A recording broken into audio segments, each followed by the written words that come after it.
thrilled. We are thrilled to have SMRT.bio here with us today. SMRT.bio was one of the recipients of our Excellence in Service Innovation Awards from ISSIP, the International Society of Service Innovation Professionals. And so with that, I will turn it over to Frank to take us through our conversation today. Great. Thank you, Heather. Thanks for having us. Thanks for having SMRT.bio, but also for having Morne Mostert, Director of the Institute for Futures Research at Stellenbosch University in South Africa, to have Sonny Fischer with us, the CEO of Forus from South Africa as well, and to have Stanislav Iwan with us from Poland, from Krakow. So we're all thrilled to share with you what we are doing, not only within SMRT.bio itself, but also the three of us in different settings. And we would love to share our thoughts with you. And maybe this is a good moment to hand over to Morne, who will do a bit more of the introduction. Morne. Frank, thank you so much. Fantastic to be with you all, and really thrilled to have this event under the auspices of ISSIP, the International Society for Service Innovation Professionals, whom, as we know, co-founded by these influential tech giants, IBM, Cisco, HP, also several universities, with that very important mission to promote service innovation for our interconnected world. Their purpose, to help institutions and individuals to grow and be successful in our global service economy. So absolutely thrilled to have all of you on this exciting, truly global webinar. People really from all over the planet joining us for this important event. I think, as ISSIP themselves would say, we know that service innovations improve the quality of life of individuals and the wealth of institutions. And that's true for both businesses, of course, and for nations all over the world, including here in Africa, from the southern tip of Africa, where I'm joining you from Cape Town. And we know that, of course, we see this increase in service revenues and economics in so many economies in the world. And we've learned that advances in information technology and policy support this rapid scaling of new service innovations. And that's exactly what we're going to be discussing here this afternoon. We have three absolutely thrilling speakers for you. The first of whom was the founder of SMRT.bio and also its CEO.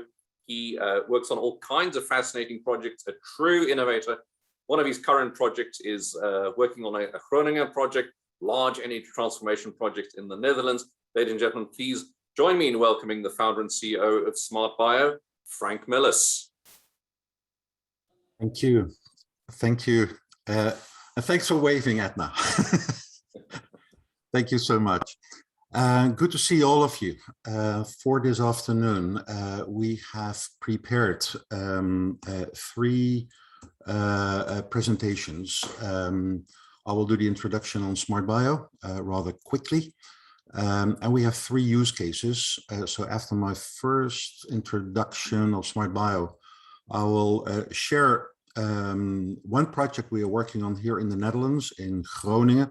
That's in the northern part of our small country, where we are moving away from natural gas to hydrogen, and where we are working on helping people to re- and upskill themselves within that group of people, around 2 million people in size in the north, what is having an enormous effect on the labor market itself, where the labor market is defined not only by the people, the workers and the employers, but more and more the relevance to be interconnected with the educational institutions as well.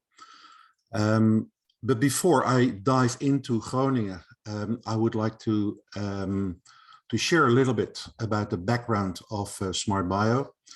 The company started originally back in 2016, when we first started with the first version of the implementation of what is called SMRT.bio, the platform. And the goal was, in essence, to take a look at the labor market from a different perspective. To our strong belief, we think that the labor market, and especially the most precious resource of all, the human talent, is under threat. When you take a look at the unemployment rates in Europe, they are relatively high, with the exception of Northwest Europe. But when you go to Italy or Spain or to Portugal, we are hitting more than 10% unemployment rate, and especially with youngsters. That's a huge problem here in Europe. When I take a look at what's happening in Africa, the situation is totally different, where unemployment rates, for example, in Durban, where we have our own company set up, that is the largest harbor of Africa, hits more than 40% on the total level. 40%. Try to imagine what that means from a social economic impact on that society. And the youth unemployment rate hits 70%, 70%. Try to imagine what that means.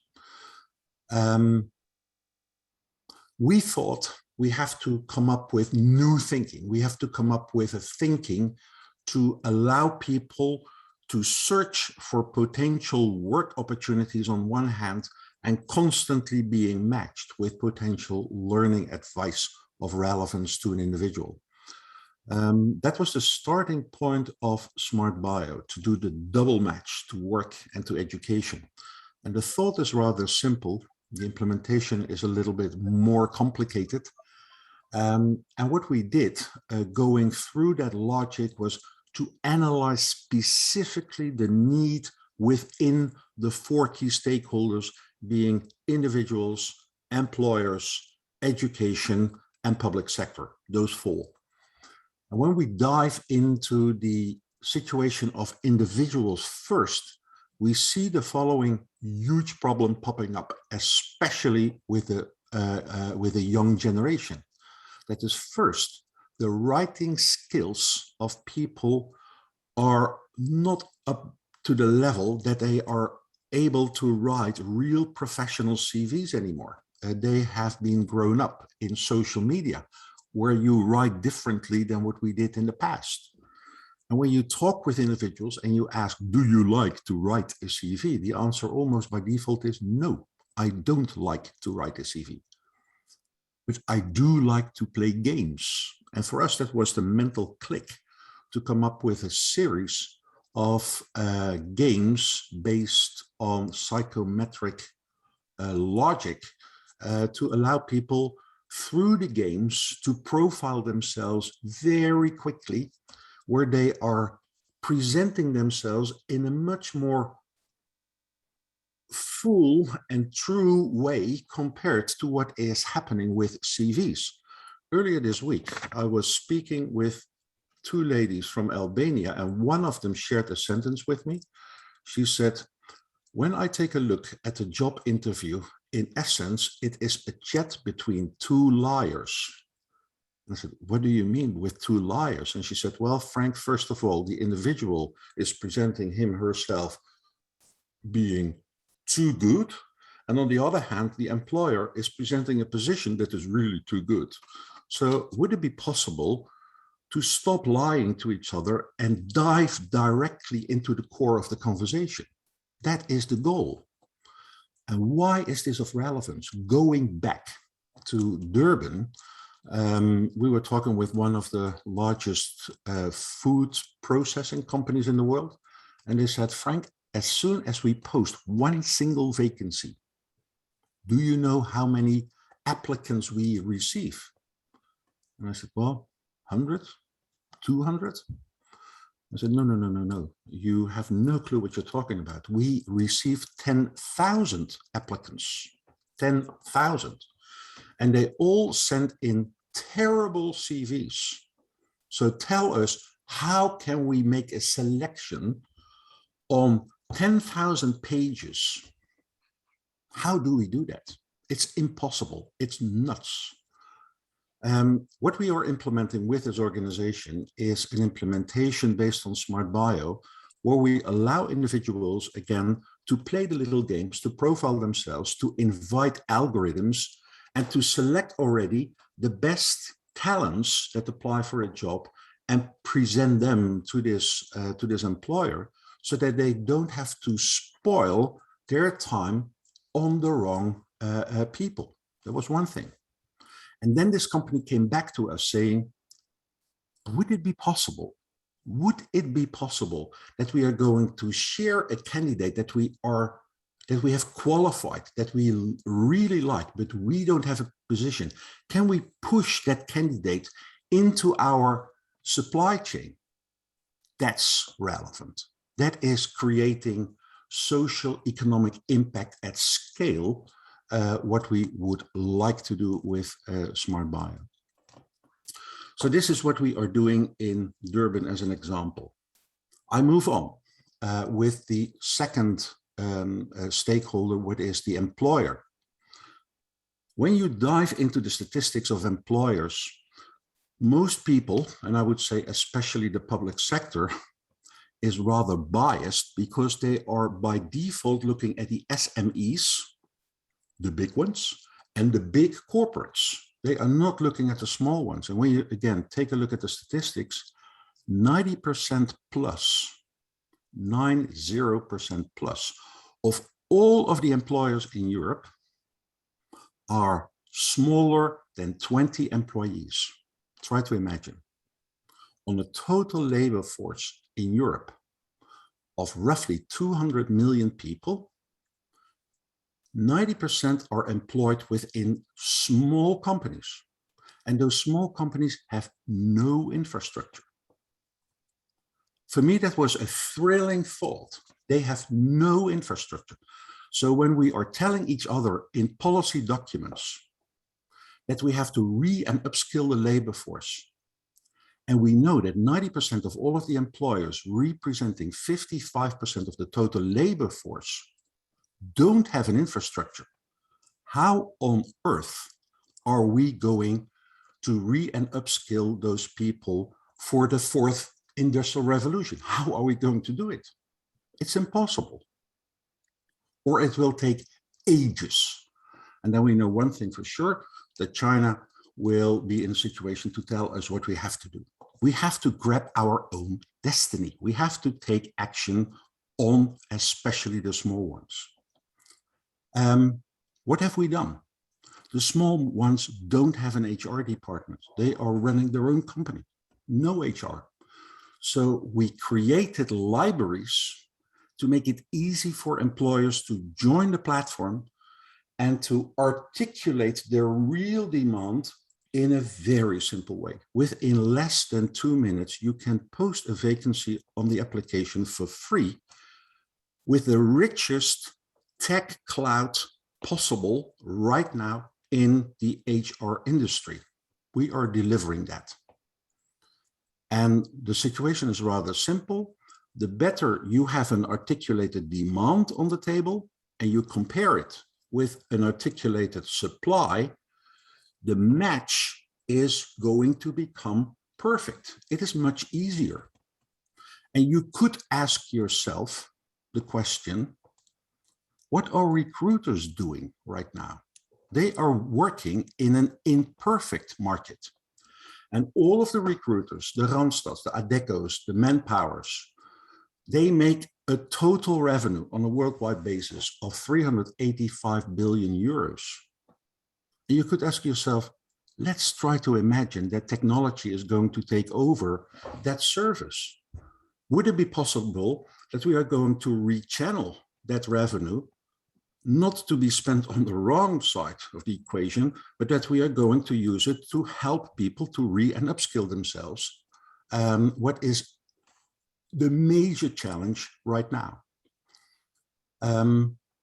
So that is in essence what we are doing for the individual with the serious games, with the employers, helping them to articulate their demand, and then finally to invite the educational sector so that they can publish their catalogs on the platform of SMRT.bio, where the algorithms again are making matches that are of relevance to individuals in this market.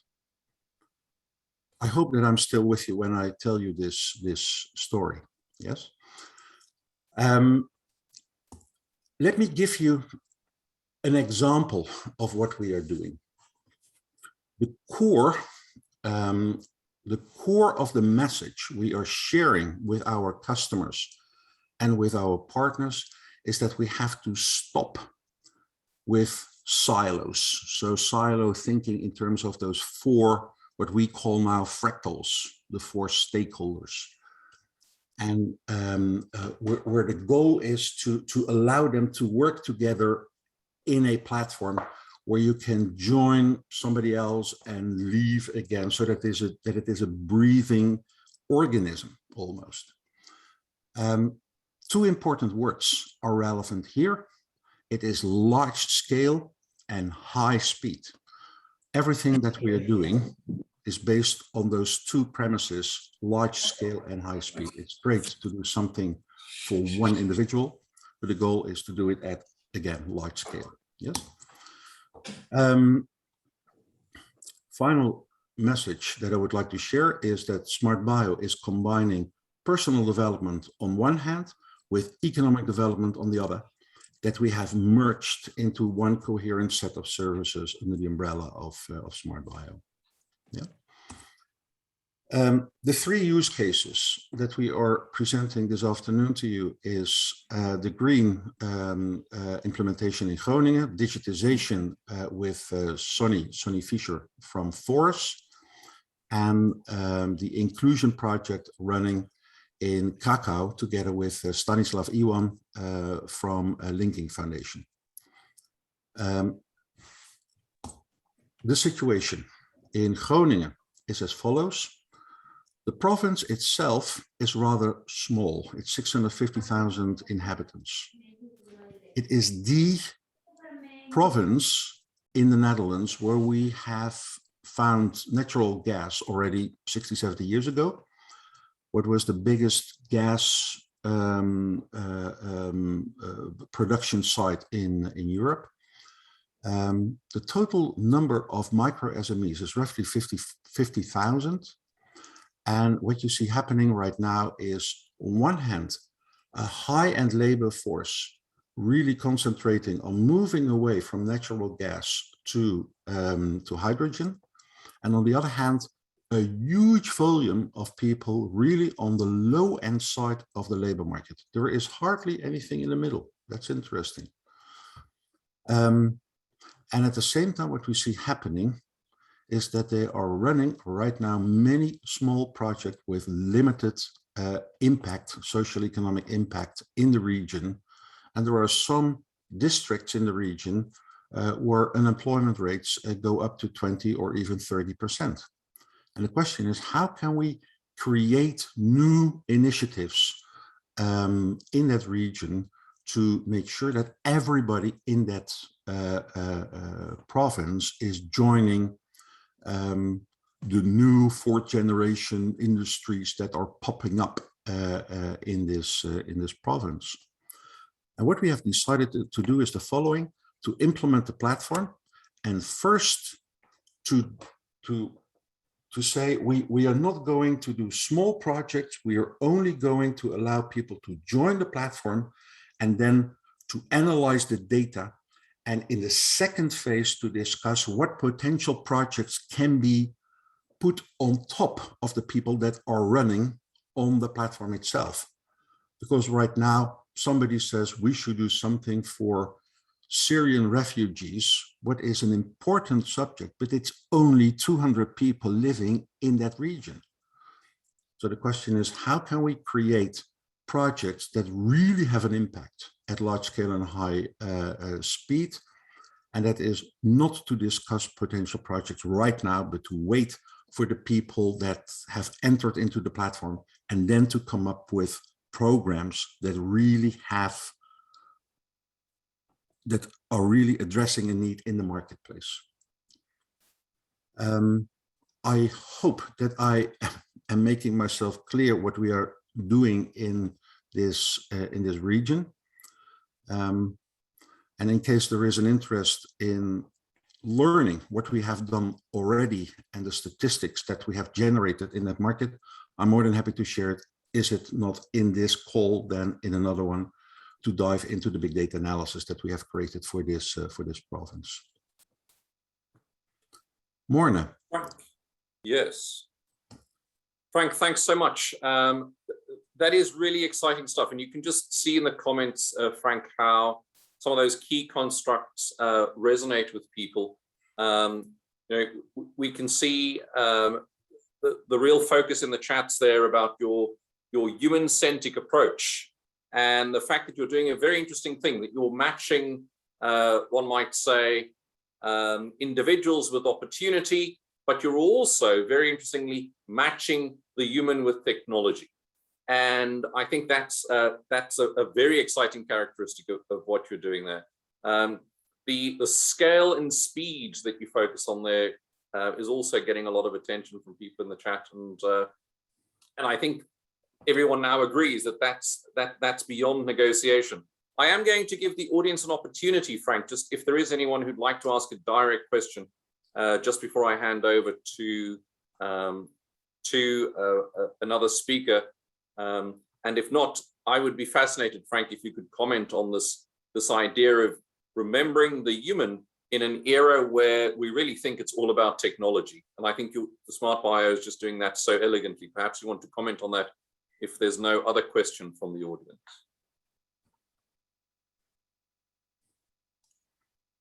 Let's see, Edith is... Just one question. Yeah, that what we have seen through the revolutions, yeah, to moving from 1.0 to 2.0 and 2.0 to 3.0, etc. The major word is intensity. Yeah, and it's fascinating for me, who is not a labor specialist, that how much the labor market is still in the extensive growth stage. Yeah, it seems that the labor market, it didn't went through the revolution like Internet 1.0, 2.0, Industry 4.0, etc. Yeah, it very much seems to me that we are labor 2.0. Yeah, and the question that how we can generate the trust to support the speed and scale, yeah, and to sell this concept that unless you have the revolution in the labor market, all other revolutions are limited and constrained. That's fascinating, isn't it? Making the distinction there between the revolutions in the labor market and the revolutions in technology. Frank, did you want to take that very big question from Edith? Yeah, I have to think back to a moment in my career. I was invited to talk about technology in a group of people who are not in technology. And everybody was thinking that it was really technology that was the subject. And I thought about it and I said, I think we have to go back to Copernicus, who was saying it is not us who are in the center of the universe, but it is the sun who is in the center of the universe. And that's also, I think, what Edith is bringing up here. The real content, the real subject that is of relevance is the talent itself. And what I have learned with the project we have implemented is as soon as you can offer a tool in the hands of an individual, then two things are happening in essence. First of all, the person is going to talk with himself. He's reflecting on what he is learning from the platform, especially when you give him and her access to passion, agility, strengths, competencies, appraisals, how good am I in my work? People are going to talk with themselves to really understand where am I, who am I, what do I want to do? And the second level is that you want to learn what your neighbor, what your colleagues, what your friends are doing. So the interaction between the people, when you give language to people that they can relate to, that you allow them almost to become coaches amongst themselves. And that is an element that is hardly addressed in the market, and that we should address as quickly as possible. How can we help each other? Not inviting professionals, but how can we invite others to help each other? Yeah. And going back to the remarks of Edith, how I listen to her words is the focus on the individual itself, on the number one. Edith, is that a correct analysis? Yeah, I mean, I remember the famous book of Mr. Prahlad back in 2007 about the innovation, when he said that the big change for the decade to come is that we have only one region called global, and we have no market segments, or we have millions of market segments, because each individual became a market on its own. Yeah. So region is one, and the customer is an individual. I think that this is the platform economy. That was the beginning of the platform economy, really, in 2007, but it never arrived to the labor. Yeah. So this is the first example I see it, because the LinkedIn has a different concept for me, focusing on the individual, but in the written skills, and leaving the proximity far behind. Yeah. So here the regions bring the proximity. I think that most of the people wish to work nearby, yeah, or somewhere they can drive or commute. Only 10% maximum is the more global commuter. If I can jump in here, please. This is Sonny. This is not Frank. This is Sonny. One of I think the big things holding back the labor market is the inability to pay each other securely over the internet. People could work remotely a lot easier if there was a quick and easy way to get paid, and that was trustworthy. Fraud is really bad, out of control in online payments, and there's no trusted way to pay. And I think, with things like smart contracts and being able to embed payment into processes, I think that's where the revolution's going to be in the labor market. When you can pay somebody, $45 for their 23 minutes of work, we can get down to that level. And then the smart contract sorts out the trust issue. There are no aggregators, nobody holds somebody else's money. And then with decentralized autonomous organizations where you can use the blockchain to vote, you can completely eliminate the exploitation of the many by a few. Thanks very much, Sonny. I think that's really fascinating, how you're taking that idea of the individual and then going really to the kind of individual transaction basis with the technology, and still produce large scale data. I find that sort of comparison quite fascinating. Frank, there's obviously a lot of interest. I'm going to give you a chance to respond. Yeah, I have a question for Sonny, because what you are mentioning, Sonny, is the payment side. But when I take a look at what's happening in South Africa right now, and especially post-COVID, the informal economy is much bigger than the formal economy. Do you see logic with your remark to address the informal economy the same way as most people address the formal economy?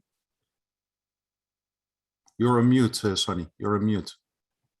We look at the informal economy and we think of people selling, a loaf of bread on the side of the road or some tomatoes, because that's what it is. Yeah, correct. But if they had access to e-commerce, they could be supplying the local area. Because we've constricted it to cash, you can only do business with the person standing in front of you. So we can change the way we think of these economies if we can get a little bit more sophisticated in how we manage the supply chain. And there's no supply chain visibility in that end of the market, which is why they pay 25% more for food than everyone else. And I think that also applies to SMRT.bio and what you were talking about, linking the blocks. That's also supply chain visibility. If you've got a manufacturing plant, it helps to know what your customer's demand is going to be like so you can plan yours. And we don't do any of that in South Africa. You know, 70% of Black graduates are unemployed. So we're producing people for nothing, you know, all that time and money. So these are the things that need to change. And I think the word is collaboration. We call it cooperatism. And I think that's what the revolution is about, right? It's time for the sharing economy.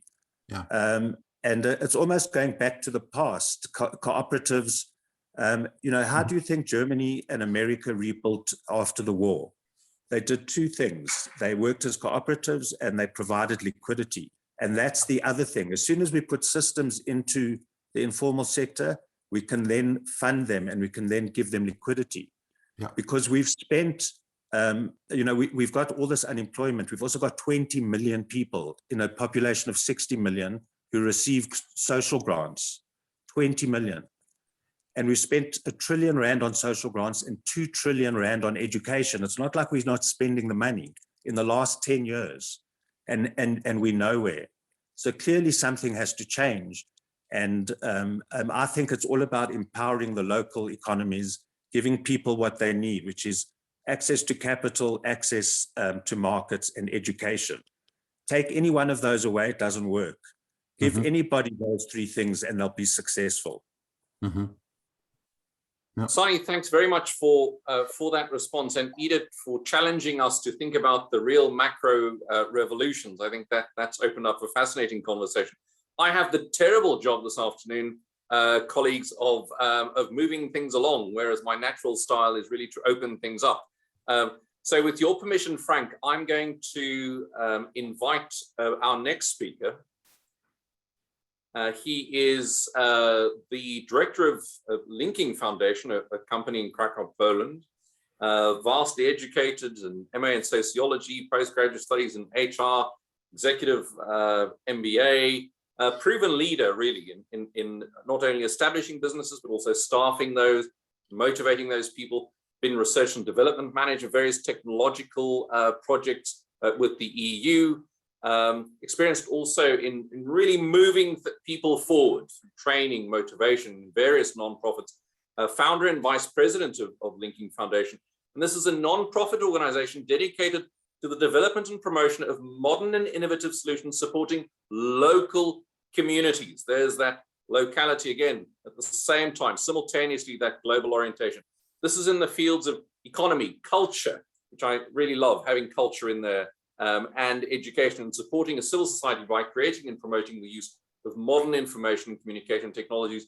And he's working also with SMRT.bio Global on a project to help people from the Ukraine that works in arts. That's very exciting to see. I'm in the arts room here in my house. That's my son's painting in the background there.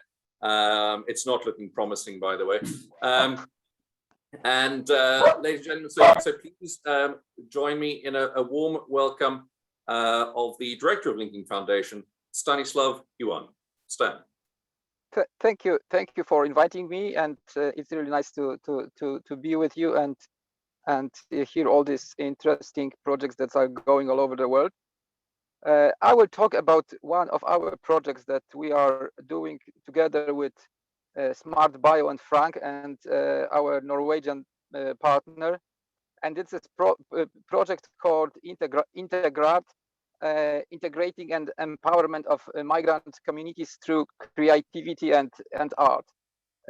You might not know, but Poland, when we look at the European Union, Poland was the country that issued the highest number of first residence permits for work purposes in the whole European Union. Over 600,000 permits.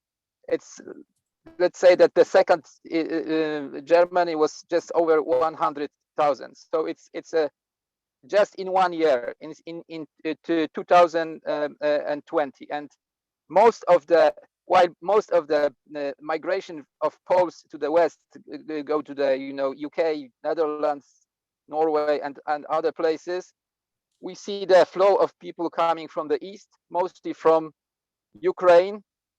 When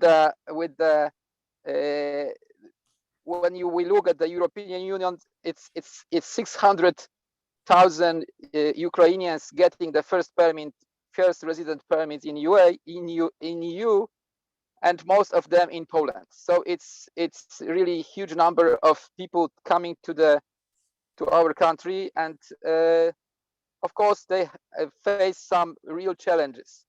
So we looked at the problem, and we were thinking about how to help ensure the best migrant integration with Polish society, how to make the best use of their abilities and competencies and on the labor market, and actually how to help them enter the job market in most efficient way, because very often they are very well educated people with university degrees.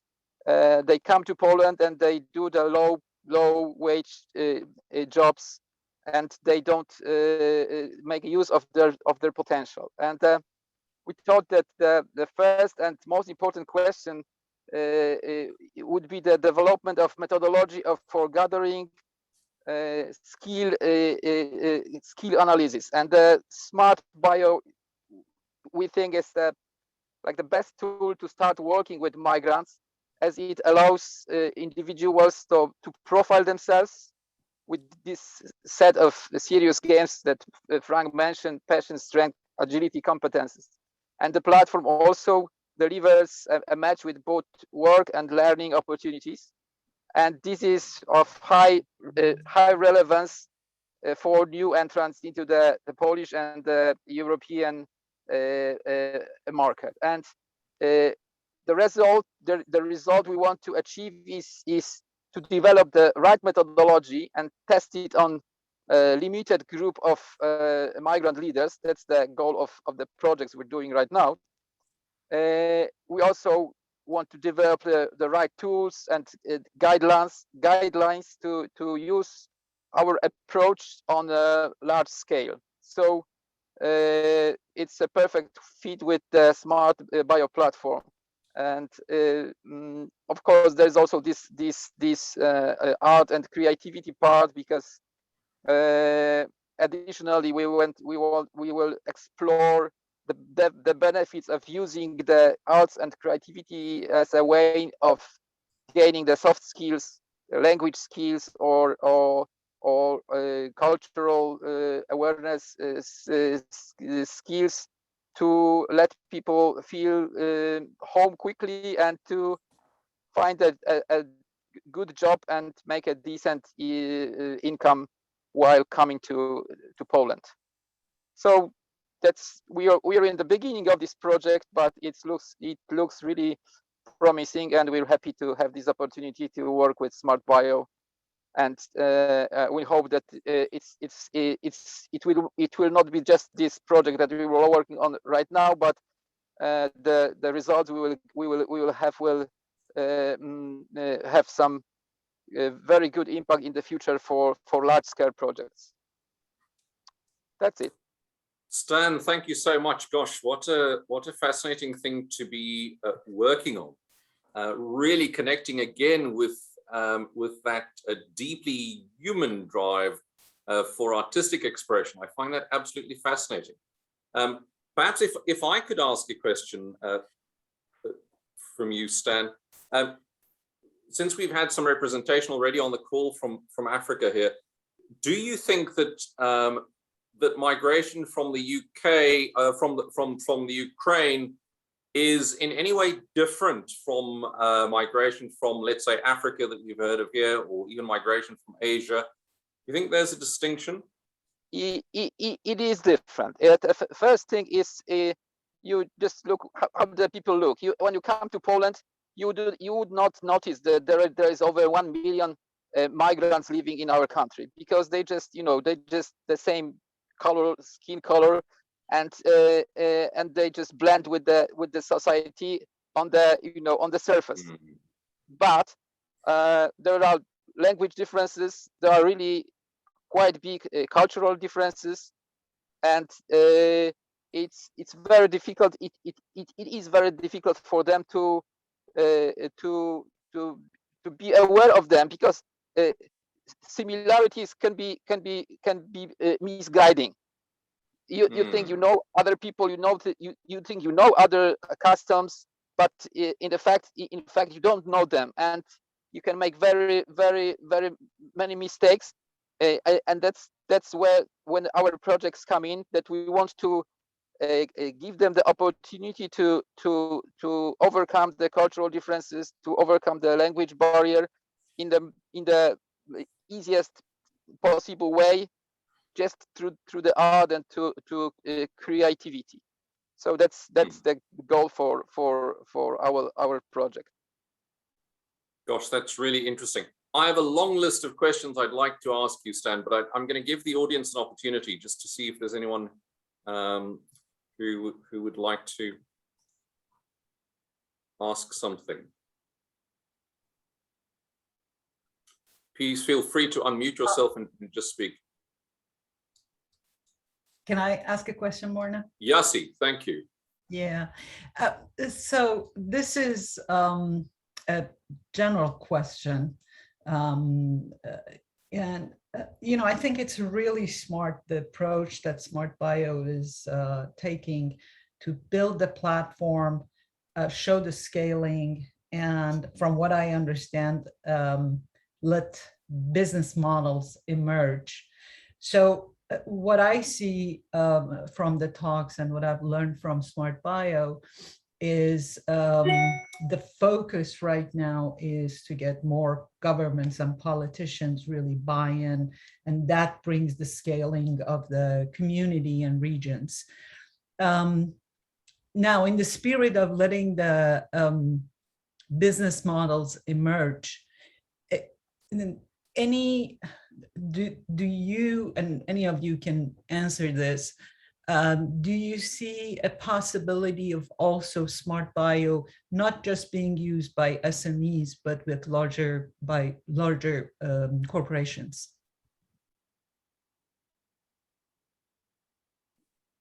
Can I try to answer the question? Go ahead, Frank. I thought you might be there. Yeah, the answer is, Yassi, please. Okay. But what we learned is the following. Mm-hmm.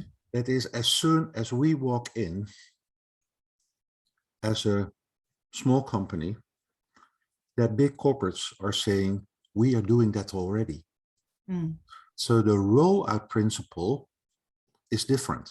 And the rollout principle is that we start in the green field, micro SMEs, as they don't have anything. And what we have learned is, as soon as we hit the market share at regional basis between 5 and 10%, the big boys are knocking on our door. Mm. That is happening almost automatically.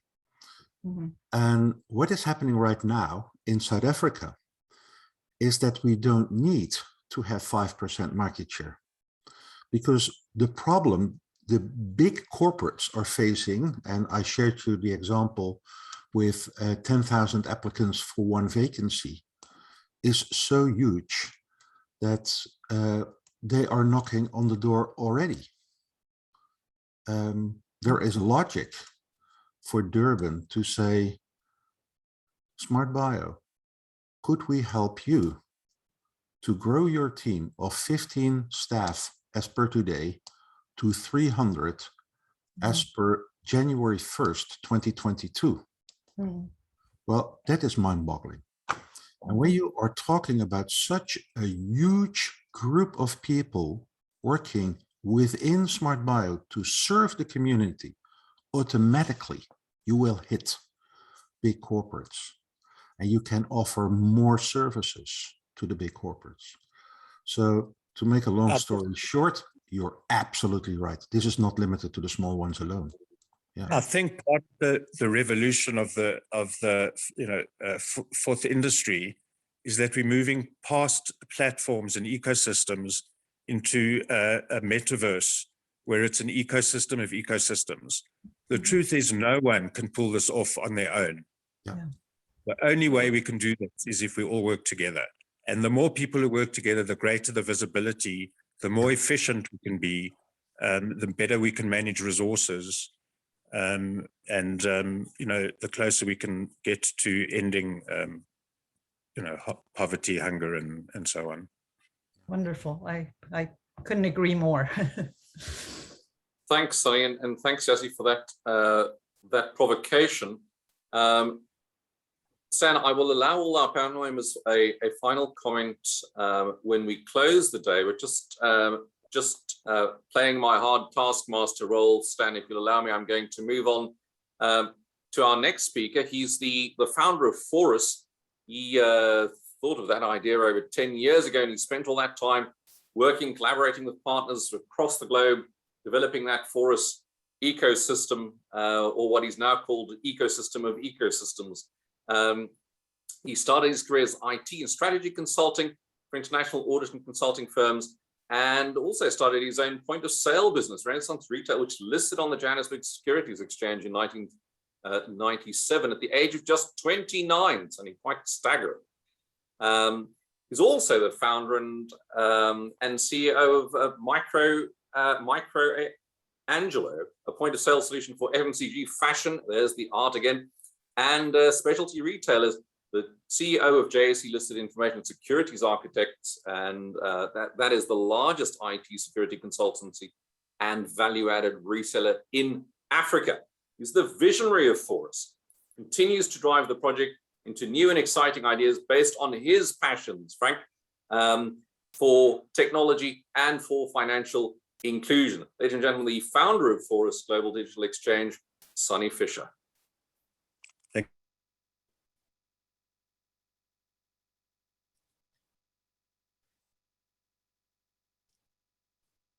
This was a thrilling introduction, Marne. Yes. Not Forus, because Visa and MasterCard is for them. This is for us. And what we've done is we've created a free, open, real-time and secure payment method where we do free payments and provide interest-free loans to SMMEs. And for us is an acronym, the free, open, real-time, and secure. The bit I've left out is the U, the ubiquity. And that's the hard part. It's getting that collaboration, as Frank was saying. Everybody says we're doing it ourselves. Every bank I ever spoke to thought they were going to be the ones that cornered the market. So what we did was we put together a free platform that is, we call a public utility blockchain that everybody can use. It can be used for education, agricultural traceability, banking and finance. And we can roll out one set of highways that we can all use. And using tokenomics and smart contracts, we have the ability, and cloud computing, artificial intelligence, we can now finance these businesses at scale. And I believe that we've been playing the game is capitalism. In South Africa, it's also the most unequal society on earth. And we're playing capitalism. It's like playing football without a ball. We're playing capitalism without capital. And that's why we continue to lose. So what we've also done through the building of this collaborative platform is with tokens, everybody gets the opportunity to become a shareholder. And we created the African Wealth Fund. And our objective is to get Africans and Africans in the diaspora. In America, we have 25 million African Americans who are part of our community. And the next Visa and MasterCard is going to be owned by Africans. And that's going to generate the capital that we need to build our own economy. Visa and MasterCard have a market cap in excess of $1 trillion. They tax everybody on the planet and give the worst service and the highest levels of fraud. So it's, they're holding the whole world back. Here we have a platform that works for everybody. The banks can use it for free. Mobile operators can use it for free. And we're rolling it out through large member organizations, churches, trade unions, schools, countries. And then the biggest change, the thing that made this easy was when Facebook threatened to launch their coin, the central banks panicked and took action. So for the last 2 years, I've been working with the IMF, the World Bank, and the Bank of International Settlements, as well as about 30 central banks, to come up with the architecture for a central bank issued digital currency. And I think you will have seen that out there more and more in the press. South Africa is leading the way, and the central banks, instead of issuing paper money, will issue digital money. And that will provide the free banking to the unbanked. And what you need to do, it's no good just giving them banking, you need to give them money, because having a bank account with no money is like having a car with no petrol. So we needed to bring both. So we bring the money, we've got a great capitalization strategy. We have also created our own stock exchange. It's just was announced about a week or so back, the Cape Town Stock Exchange. And through this technology, you'll be able to, on your phone, invest using decentralized finances. So we're creating a market where we can fund ourselves. In South Africa, they talk about direct foreign investment. The truth is nobody wants to come and invest here. And the people who have money here are trying to get it out, the wealthy people. Now it's time to harness the people of the money of the informal sector. It's time for us to invest in ourselves. And in one generation, we can, our economy can be the size of the current economy. Ours, though, will be sustainable, because a big part of our focus has been on sustainability, on circular economy, on sustainable technologies. And that's also a beauty of the blockchain. We can start to measure things properly. So, I've said a lot. I've been at this for 12 years to create the platform, to build the ecosystem where we have enough credible people committed to the platform, because there can be only one, and it can't be owned by anybody. And we will be managing it through the democracy of the blockchain. We will get rid of bad actors through the democracy, because who's to say who can use it and who can't? So it really is a paradigm shift. Nobody needs to own this. Nobody needs to tax everybody. In fact, the inverse. We can use this to generate money, to generate business, and the data, the most amazing data. And the other thing is that in getting into the formal sector, we now also we're plugging into corporate ecosystems. So for example, there's a procurement platform called Cooper. They have 6 million merchants, do $2.2 trillion a year in corporate procurement. So we're plugging into that. So we can bring the two worlds together. So we really are talking about a revolution. We now have 3 billion people connected to one network. Before smartphones, we had 1 billion. It's 3 times the number. It's a huge opportunity, and it can be used for so many things. It's a paradigm shift in technology. We've got a shared resource, shared computing. That means that the spas on the side of the road can have the same technology that Walmart has to optimize their inventory. And in fact, that's what we do. Sonny, that is really, truly fascinating and revolutionary indeed. I wonder if I could challenge you to just, even if it's just for my benefit, spell it out for us. What is the connection here between this amazing work that you're doing and the SMRT.bio work on matching? So, we had a history here in South Africa of failed projects, and they failed for a number of reasons. But the single biggest reason is we did not give the people the skills. Actually, no, we gave them the skills. We didn't give them the ongoing support. Government's job is done when they publish the plan. The NGO's job is done when they open the factory. But then everybody disappears. They've got no working capital, they've got no experience, they've got no network, and they fail. So what SMRT.bio is about bringing the education and bringing the network so that people can work together, because that's how I was successful. I was in a community that had access to capital. I had knowledge of the people around me who had experience, and then I had a ready market. So, people look at the informal sector as consumers. They can also produce, and we are working on agricultural projects, manufacturing projects, light industrial, some bigger stuff, road construction. So, we need to create our own economies, and the SMRT.bio is actually key to that, because what we got to do is we got to suck the youth in. We got to let them play games and get used to the tools, and we're going to make big headway. But the education is the pillar of it. You got to have the money, the knowledge, and the market, and then anybody can do it. So SMRT.bio is absolutely key. Sonny, thanks so much. In the 1.5 minutes that we have, I wonder if I could give an opportunity for closing observations. Perhaps Stan, if I may ask you to go first, and then I'll ask Sonny, and then Frank will ask you to close. So Stan, if you have a final thought you'd like to share with us.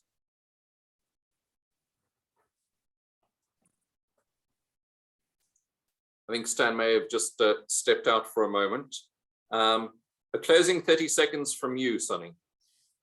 Yes, so just hot off the press, in terms of government involvement, etc., we're now working with the Gauteng province and their Smart City initiative, and you can be sure they were thrilled about SMRT.bio. So the Gauteng government is going to be using it as part of their local economic development strategy. SMRT.bio is going to be ubiquitous in South Africa. Yeah,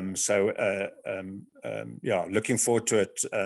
It's been great working with Frank and the team, and I'm really excited about this collaboration. This is true radical collaboration. It is great to see it in action, isn't it, Sonny? Thanks so much. Stan, if you're there, I'm going to give you a chance again, if you're back with us. Otherwise, I'm afraid we would have loved to have heard of you, Stan, if you're there. Otherwise, I'm going to say, Frank, if you'd like to make some closing remarks. Yes, please. Thank you, Maureen. The goal of this afternoon was under the umbrella or under the wings of ISSIP to share with you that the SMRT.bio concept is not done.